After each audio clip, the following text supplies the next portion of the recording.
रहीम अस्सलाम वालेकुम दोस्तों, मैं हूं आतिफ लाल और आप देख रहे हैं my YouTube channel smart farming.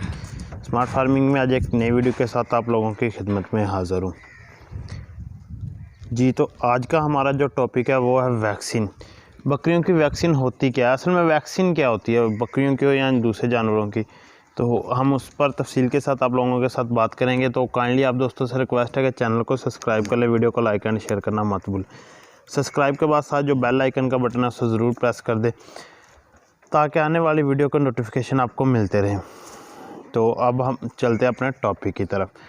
Topic है कि वैक्सीनेशन होती क्या है। काफ़ी ज़्यादा लोग हैं उन्हें ये नहीं पता कि बकरियां रखी हुई हैं कि वैक्सीनेशन भी कोई चीज़ होती है। यहाँ रेवर्स वाले हैं जिन्हों के मतलब साल में काफ़ी ज़्यादा जानवर ज़ाया होते हैं, उन्हें वैक्सीन का नहीं पता ये क्यों और क्या चीज़ है और कहाँ से मिलती है। मैं आज तक के जितने भी रेवर वालों के पास गया, मेरे ख्याल में कुछ 40% को पता होगा कि वैक्सीन के बारे में, या जिन्हों के जानवर मुकम्मल वैक्सीनेशन की होगी वो तकरीबन 10% ही होंगे रेवर वाले। मुझे नहीं लगता कि कोई रेवर वाले की बकरियों की वैक्सीनेशन कोर्स मुकम्मल हुआ हो, मतलब एक साल में टोटली जितनी भी वैक्सीनेशन है वो की गई हों, क्योंकि रेवर वालों का ना तो कोई ठिकाना होता है ना कोई और। आज बकरियां कहीं चला रहे तो कल कहीं। वो सुबह निकलते अपने घर से, तकरीबन गर्मियों में अमूमन वो 8-9 बजे निकल जाते हैं और सर्दियों में वो 10 बजे निकल जाते हैं। और सरकारी हॉस्पिटल्स यहाँ से ये वैक्सीन की जाती है, उनका टाइमिंग है 9 बजे ओपनिंग का, 9-10 बजे ओपनिंग का। तो ना तो वो डॉक्टर्स को मिलते हैं कहीं, तो ना उनकी वैक्सीनेशन होती है। इसी तरह पाकिस्तान में हज़ारों की तादाद में, अगर लाखों की तादाद में भी कहा जाए तो कोई गलत नहीं है, हर साल जानवर ज़ाया होते हैं। वो आज मैं आपको तफसील के साथ बताऊंगा कि वैक्सीनेशन असल क्या चीज़ है। तो पहले मैं आपको बताता हूँ, वैक्सीनेशन को हिफाजती टीका जात भी बोला जाता है। हिफाजती टीका जात मतलब हिफाजत के लिए जो इंजेक्शन लगाए जाते हैं उसे हिफाजती टीका जात बोला जाता है। वैक्सीनेशन में ना जिस बीमारी की भी मतलब मेन चंद का बीमारियां हैं वो मैं आपको एक अलग वीडियो में बताऊंगा कौन सी वैक्सीनेशन किस वक्त करनी चाहिए और कौन सी बीमारी की वैक्सीनेशन। चंद बीमारियां हैं जिनमें ATV, एंटेरोटॉक्सीमिया, PPR और 1-2 मेन बीमारियां हैं जिनकी ना वैक्सीनेशन होती है जानवरों में। बकरियों की बात कर रहा हूँ और दूसरे जानवर जो है ना बड़े, जिनमें गाय भैंस बछड़े वगैरह आते हैं, उनमें मुंह खोर की भी होती है। काफ़ी ज़्यादा उनकी भी वैक्सीनेशन है, लेकिन हर जानवर की अलग-अलग वैक्सीनेशन होती है। जैसे कि हम तो बात करें बकरियों की वैक्सीनेशन का, हम आपको बता देंगे इसमें जो बीमारी होती है ना, वैक्सीनेशन असल चीज़ क्या, फ़र्ज़ कर लो PPR है, वो एक ख़तरनाक बीमारी है। वैक्सीनेशन उन बीमारियों की तैयार की जाती है जो जानलेवा बीमारियां होती हैं। तो वैक्सीनेशन करने का तरीक़ाकार भी बताऊंगा आपको। जैसा कि PPR है, एक मिसाल दे रहा हूं आपको। PPR जानवरों पर अटैक हो जाता है।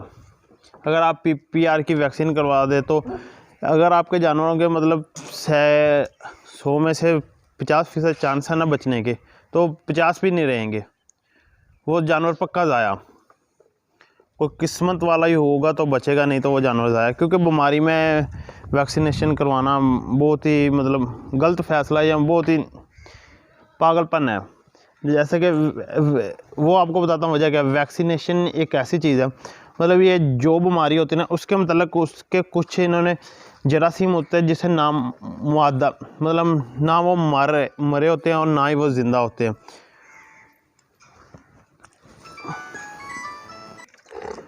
वो बीमारी के जो जरासीम है उसे नामुद्दा, मतलब ना वो मरे होते हैं ना वो ज़िंदा होते हैं। इस हालत में उन्होंने ना महफूज किया होता है, वो जानवर के अंदर मतलब इंजेक्शन के साथ लगाए जाते हैं, इनकी बॉडी में वो भेजे जाते हैं ताकि वो इनकी बॉडी के साथ मिलकर उस बीमारी के साथ लड़ने के ना क़ुव्वत मुदाफ़ियत उस जानवर में पैदा हो जाए। अगर कोई भी बीमारी है ना वो अटैक करती है तो उसको उसके ही मतलब जरासीम ख़त्म करेंगे। जो इसके अंदर जरासीम वैक्सीनेशन के ज़रिए ट्रांसफ़र किए होंगे वो इसके अंदर जाकर सेहतमंद होंगे। वो कुछ जरासीम दोस्त जरासीम होते हैं और कुछ मतलब दुश्मन होंगे, वो भी पीपीआर के मतलब पीपीआर के ही होंगे जरासीम, लेकिन वो नुकसान नहीं पहुँचाएंगे क्योंकि उन्होंने इनकी बॉडी से ही मतलब खुराक लेकर या मतलब खुराक लेकर अपना मतलब टोटली ना अपना सिस्टम उन्होंने बनाया होगा कि वो बीमारी के साथ लड़ेंगे, ना कि बीमारी का अटैक करेंगे। अगर वही जरासीम अगर आप बीमारी में इन्हें वैक्सीनेशन करेंगे तो पहले इनके अंदर जरासीम एक्टिव होंगे जिन्होंने इन पर अटैक किया हुआ, तो साथ जब ये जरासीम भी जाएंगे ये भी मिलकर अटैक करेंगे और जानवर ज़ाया हो जाएंगे। वैक्सीनेशन मतलब एक जरासीम होते हैं जो इंसान जिस्म में ना ट्रांसफ़र किए जाते हैं इंजेक्शन के साथ, और कुछ लोग कह रहे हैं कि हमने वैक्सीन भी कराई थी लेकिन जानवर ज़ाया हो गए। तो उसकी वजूहत बताऊं क्या कि वैक्सीनेशन को एक महफूज तरीके से ना लेकर आया जाता है, लेकिन मतलब कम बहुत ही कम टेम्परेचर में माइनस बर्फ़ के साथ उसे ना लाएं, फिर लाकर जानवर की ज़ेरे जिल्द, और मेन बात आपने ज़ेरे जिल्द इस्तेमाल करवानी है। जो भी वैक्सीनेशन होगी ना ज़ेरे जिल्द, ना कि वो गोश्त में, ज़ेरे जिल्द ना कि नाड़ में, ज़ेरे जिल्द इस्तेमाल करवानी है जानवरों की। ये बात आपने ख़ास ख्याल रखनी है। डॉक्टर्स आते हैं वो डरते हैं, जानवरों के पास नहीं जाते, वो सिरिंज लगाते हैं और वो नहीं देखते ये जिल्द में जा रही है या ये बाहर। वो जल्दी जल्दी होता है 150 जानवर की 15-20 मिनट में वैक्सीनेशन। अगर जिल्द में लगाएंगे उससे इंजेक्शन लगाने में थोड़ा सा टाइम लगा जाता है, पहले सुई लगाई जाती है फिर जिल्द को खींच कर इंजेक्शन लगाए। लेकिन डॉक्टर हजरात जो है वो जल्दी जल्दी में अपना काम दिखा रहे होते हैं, तो आपने ज़ेरे जिल्द इस्तेमाल करवानी है। और वैक्सीनेशन आपने वो इस्तेमाल करवानी है जो देखिए हमारे सरकारी हॉस्पिटल जितने भी हैं उनमें वैक्सीनेशन मौजूद होती है हर बीमारी की, लेकिन मुख्तलिफ़ इलाके में उनमें शिकायत आ रही कि हमें मिल नहीं रही या डॉक्टर्स हमें दे नहीं रहे या कर नहीं, तो वो डॉक्टर का फ़र्ज़ है वैक्सीनेशन देना। आप वहाँ सरकारी हॉस्पिटल के बाहर अक्सर औक़ात ना महकमा लाइफस्टॉक की हेल्पलाइन का नंबर होता है, उन पर कॉल करें और शिकायत दर्ज करवाएं। तो क्यों कि ये हमारे जानवरों का हक़ है, हमारा हक़ है, तो हमें मिलना चाहिए। ये जो डॉक्टर हज़रात नहीं करके हमारे यहाँ तो ये ऐसा कोई मसला नहीं आता, डॉक्टर ख़ुद वैक्सीनेशन करने आते हैं। एक बार अगर ना भी मिले जानवर तो वो दूसरी बार आते हैं, दूसरी बार ना भी मिले तो वो तीसरी, यहाँ तक कि डॉक्टर कई बार चक्कर लगाते हैं फार्मों का, रेवर्स वालों का, कि वैक्सीनेशन हो जाए जानवरों की। तो लेकिन कुछ इलाका जिनकी शिकायत है कि जानवरों की वैक्सीनेशन डॉक्टर नहीं करके जा रहे, तो उनके लिए है ये कि डॉक्टर की रिपोर्ट करें और डॉक्टर के साथ तावन भी क्या करें। ये भी है कि उनके साथ अगर आप तावन करेंगे ना, वो एक डॉक्टर है वो आकर आपके जानवरों की वैक्सीनेशन आप ना तो उसके साथ मतलब आपका बिहेवियर ठीक है हाँ, और बस आप समझते हैं ये सरकारी मुलाजम है हमारे भी मुलाजम है, नहीं। सबसे पहले वो इंसान है, वो इंसानियत के साथ साथ जानवरों की भी खिदमत कर रहे हैं, तो हमारा भी फ़र्ज़ बनता है हम उनकी खिदमत करें या उनके साथ एक अच्छा तल्लक़ कायम करें। डॉक्टर्स आएँ उनको प्रोटोकॉल दें। प्रोटोकॉल ये नहीं है मैं आपको कहूँगा कि आप फ़लाँ करें, जो भी तावन है आप कर सकते हैं जानवरों के साथ, डॉक्टरों के साथ करें, तो इंशाअल्लाह ताला डॉक्टर हज़रात आपके साथ तावन करेंगे। ये चीज़ नोट कर लें कि आपने डॉक्टरों के साथ बात ही इसी तरह करनी है, फ़लाँ हो जाएगा, ये हो जाएगा, वो ये ऐसा कुछ भी ना करें। बस देखिए हमें उनसे काम है, तो हर बंदे के साथ अपना अखलाक बेहतर बनाएं तो इंशाअल्लाह ताला मुश्किलात नहीं आएंगी। बातें काफ़ी इधर उधर होने लग जाती हैं, तो बात तो हमारा टॉपिक है वैक्सीनेशन पर। इसको बर्फ़ में लेकर आएँ, लेकिन पाकिस्तान के हालात कुछ इस तरह के हैं, ना तो यहाँ गर्मियों में जो वैक्सीनेशन आती है बर्फ़ वाला तो कोई सिस्टम होता ही नहीं है इसमें ना, वो बस ले आए और लगा दी। उसमें मसला ये आता है कि वो जानवर जो जिनको मारा होता है ना वो ज़िंदा हो जाते हैं, उन्हें बर्फ़ के ज़रिए मतलब उन्हें इतने कम लो टेम्परेचर में रखा जाता है कि वो जानवर जरासीम ख़त्म हो जाए, लेकिन वो जरासीम ज़िंदा होते हैं। जब जानवर में लगाए जाते हैं ना तो वो ज़िंदा होते हैं, वो जाते अपना अटैक शुरू कर देते हैं।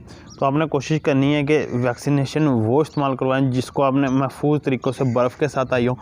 कोशिश करें जिनके पास ज़्यादा बड़े फार्म हैं, मतलब छोटे नहीं बड़े फार्म हैं, वो वैक्सीनेशन खुद मतलब बड़े स्टोरों से परचेज़ करें, जहाँ से डायरेक्ट कंपनियां के डीलर्स आते हैं, उनकी गाड़ियां होती हैं, उनमें ये बाकायदा